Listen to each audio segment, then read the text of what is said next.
Hello! In this video I'm going to show you my materials and how I work with them. So here it is. As you can see, it's much less cardboard and more thick paper, or at least layers of paper in my opinion. Yeah, I don't know what it's called. If you guys know, please tell me in the comments. But here it is. This is what I get to work with. I opened up the corner so you can see the layers here, but usually they're very firm together.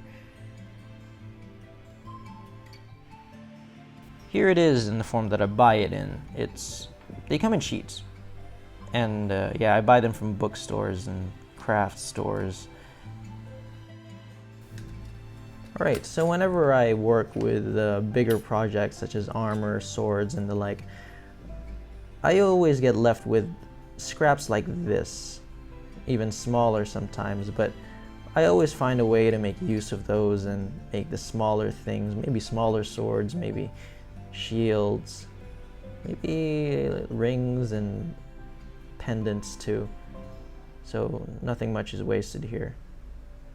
And right now I'm going to make a shield, a heater shield, one of the most common shapes of shield that people know about.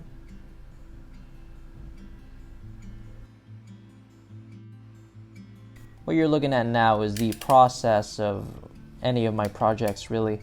So I draw the basic shapes, I cut them out, then if there are any shaping that I need to do for the paper, then I do that. Then after that I coat it in shoe glue or super glue.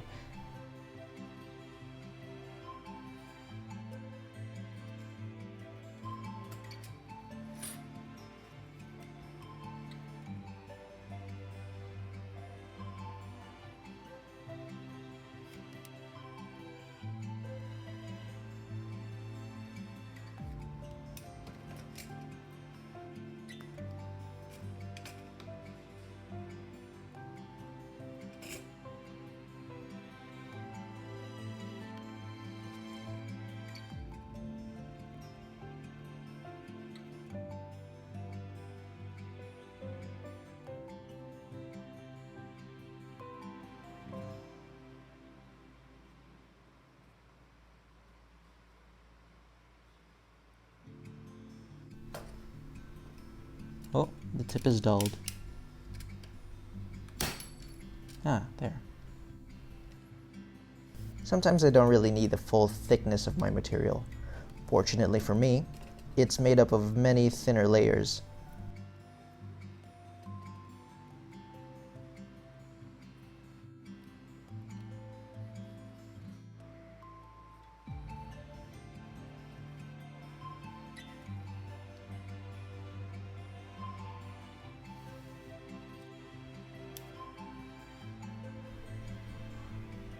Now I'm going to start the assembly process, and as you can see here, my glue is not the thick kind of super glue, as well it's shoe glue, and yeah, it helps me coat more using less, and yeah, it's overall just the best type that you can use here.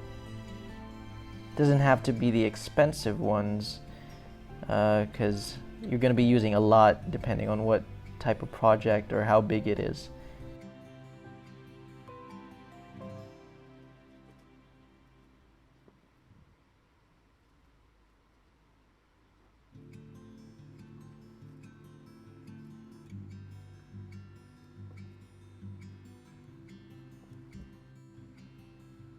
So the coating process begins.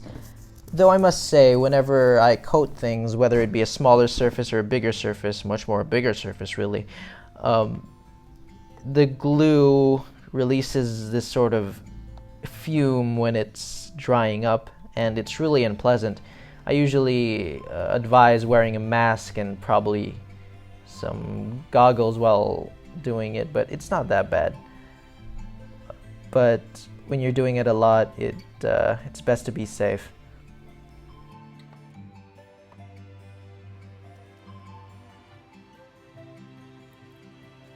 And there we have it. That's the shield coated. I'll put it down so it can dry for a minute. It doesn't take too long to dry. And I'll show you this claymore that I made before. I made this quite a while back actually, about almost a year now. It spent a lot of time in my pencil case and so it broke and I shoddily repaired it. I could have done a better job, but eh.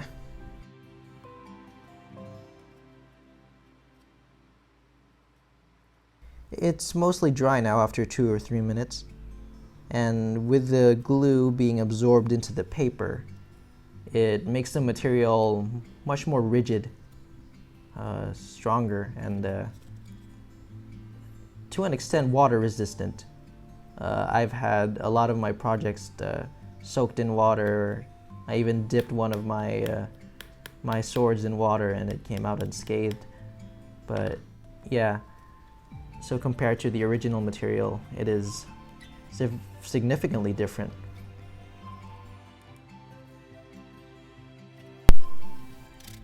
Freshly coated material usually ends up really rough to the touch.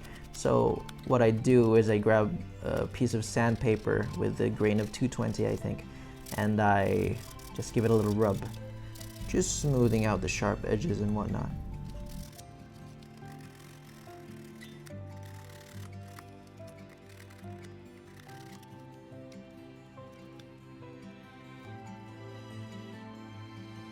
And lastly, I take a piece of wet cloth and I wipe the surfaces of it so I can get rid of the dust that the sanding has made.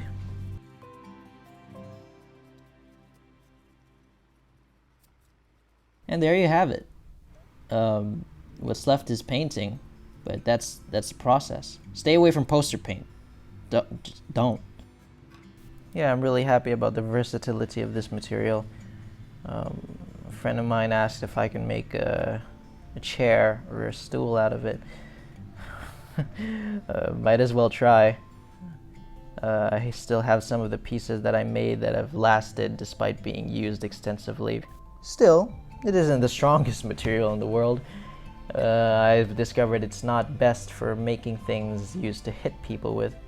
But anyway, thank you for watching this far. If you want more from my channel, subscribe. Or not, then okay.